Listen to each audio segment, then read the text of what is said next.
Bonjour à tous et avant toute chose, un joyeux Noël. Ce dimanche, bien évidemment, on prend la direction de l'hippodrome de Vincennes à l'occasion du Critérium Continental. On sait que le Critérium Continental offre un billet directement pour l'Amérique.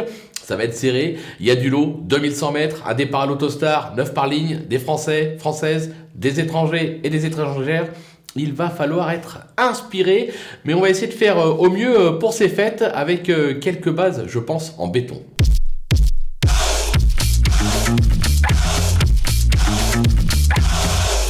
Les bases, on y vient avec le numéro 3. Onek, on ne compte plus ses succès au niveau des groupes, troisième du critérium des 4 ans. Il n'a jamais déçu sur le parcours. Il est capable de trotter de moins de 11 sur les 2100 mètres. Il doit logiquement lutter pour la victoire. Une petite femelle pour lui opposer de la résistance. L'As, Hirondelle Cibé. Son titre de gloire, une deuxième place à l'occasion de la finale de l'UET à Abi en Suède. Elle excelle sur la distance. Elle s'est démarrée et donc ne sera pas dérangée par l'As derrière la voiture. Attention à elle. Méfiance avec le numéro 7, Black Flash Bar, une vedette en Italie où elle vient notamment de faire grosse impression à Modène. Elle se déplace avec des ambitions. C'est probablement la meilleure étrangère au départ de ce critérium. Attention à elle. Du côté des opposants, obligatoirement, JMB est présent avec le 9, Hooker Berry.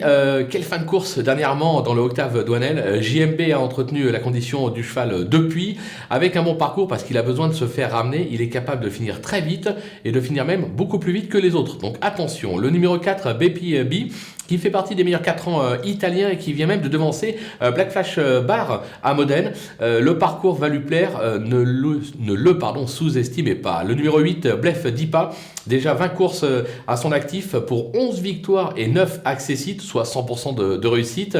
Il représente la Kazakh Barjon qui connaît une belle réussite sur cette piste. On va s'en méfier bien évidemment. Le coup de poker, alors c'est un vrai coup de poker parce que mes confrères ne le voient pas du tout. C'est numéro 12, Sayonara, récente dauphine d'Havanaise dans un groupe 2 sur cette piste. Je pense qu'elle sera encore mieux sur la distance du jour. Elle est capable de surprendre à très belle cote. Attention à elle. Les outsiders, ils sont nombreux.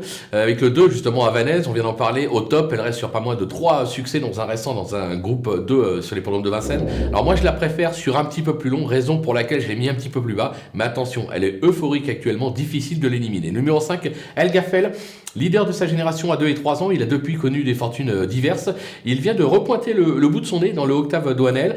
Son mentor est assez confiant, ça peut être la belle surprise de cette épreuve. Le numéro 16, Hokkaido JL, on connaît sa valeur, mais on connaît aussi ses travers.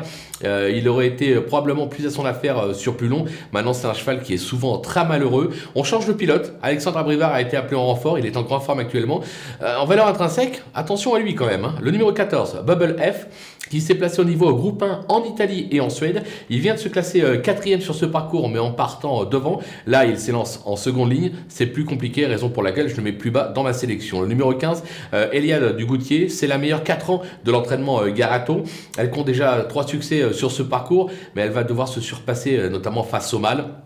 Pour moi, c'est vraiment une petite place, mais pas mieux. Et enfin, le 6, Hussard du Landré, qui est au top, qu'on atteste ses 3 premières sorties du meeting. Il s'est déjà imposé sur ce parcours.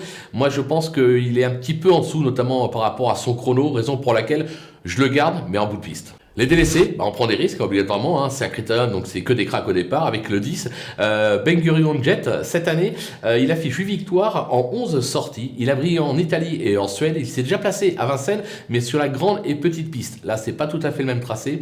Je pense que ça va être un peu compliqué. Le numéro 11, Heidi Iceland, sa musique est flatteuse depuis ses débuts, mais à un niveau plus bas. Mathieu Brivard sur la touche, Johan Bourgeois lui sera associé. C'est un cheval qui va après partir à l'étranger, donc moi personnellement je n'y crois pas. Le 13, Harvest de Bullière, qui a déjà fait ses preuves sur cette piste, mais qui reste pour moi un cran en dessous face à une telle opposition, raison pour laquelle je l'élimine sans trop de regrets. Et enfin le 17, Fascination, c'est un peu l'X de la course.